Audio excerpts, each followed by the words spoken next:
Hi guys, ఈరోజు మనం చేసుకోబోయే రెసిపీ వంకాయ పులుసు. ఫస్ట్ వంకాయలన్నిటిని పులుసుకి తగిన విధంగా కట్ చేసేసుకోండి.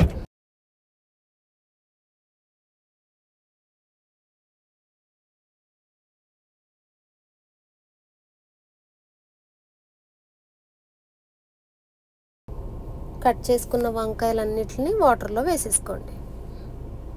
ఇప్పుడు దీంట్లో కొద్దిగా పసుపు అండ్ సాల్ట్ యాడ్ చేసుకోండి. దానివల్ల వంకాయ కలర్ మారదు.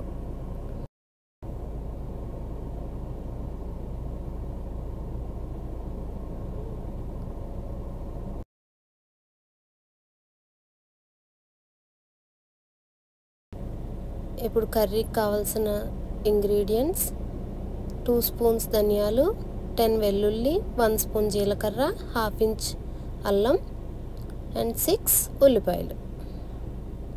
ఇప్పుడు వీటిని ఒక మిక్సీ జార్ తీసుకుని జీలకర్ర, వెల్లుల్లి, ధనియాలు అండ్ అల్లం ముక్క ఫస్ట్ మిక్స్ చేసేసుకోండి. తర్వాత మనం తీసుకున్న ఆనియన్స్ని కట్ చేసేసుకుని ఈ మిక్సీలో వేసేసుకుని గ్రైండ్ చేసేసుకోండి.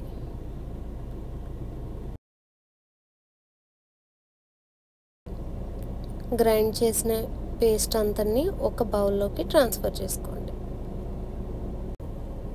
ఇప్పుడు దీంట్లోకి తగినంత సాల్ట్ అండ్ 2 స్పూన్స్ కారం అండ్ చిటికెడు పసుపు వేసుకుని మిక్స్ చేసేసుకోండి.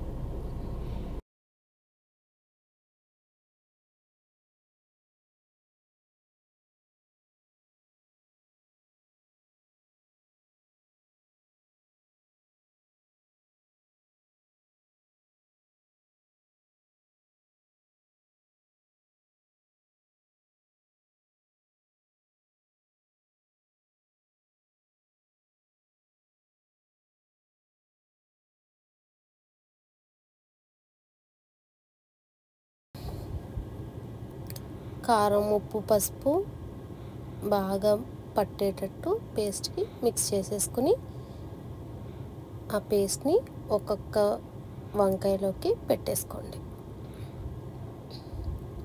అన్ని వంకాయలకి అలాగే పెట్టేసి అంతా ఒకసారి కలిపేసుకోండి. ఇప్పుడు కర్రీకి కావాల్సిన ఇంగ్రీడియంట్స్: కొద్దిగా బెల్లం, కరివేపాకు, పచ్చిమిర్చి, చింతపండు. ఇప్పుడు ఒక ప్యాన్ తీసుకుని 4 టేబుల్ స్పూన్స్ ఆయిల్ పోసుకొని హీట్ అవ్వనివ్వండి.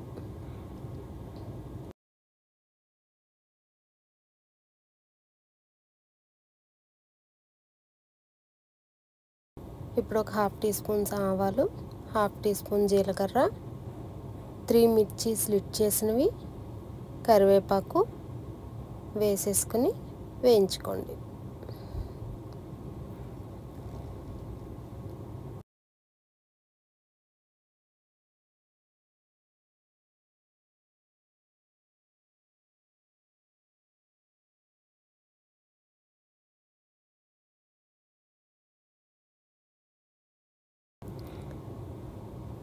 బాగా వేగాక ఇందాక మనం తీసి పెట్టుకున్న మిక్స్చర్ని తీసుకొచ్చి ప్యాన్లో వేసేయండి.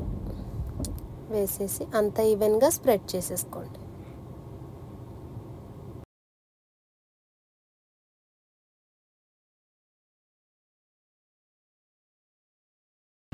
ఇప్పుడు ఒకసారి టాస్ చేసేసుకుందాం.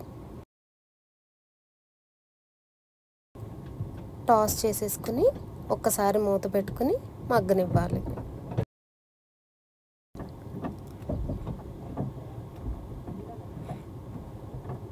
ఆయిల్ సపరేట్ అయ్యేంత వరకు మగ్గనివ్వాలి ఫ్రెండ్స్.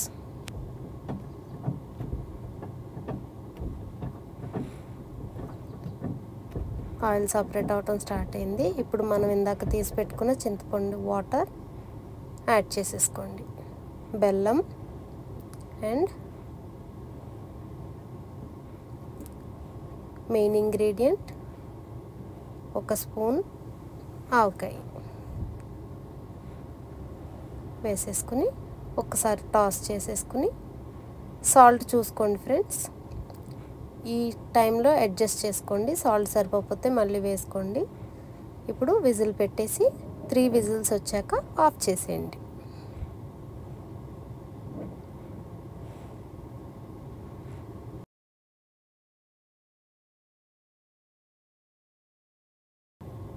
త్రీ విజిల్స్ అయిపోయినాయి, ఆఫ్ చేసేసాను. ఇప్పుడు ఓపెన్ చేసి చూద్దాం.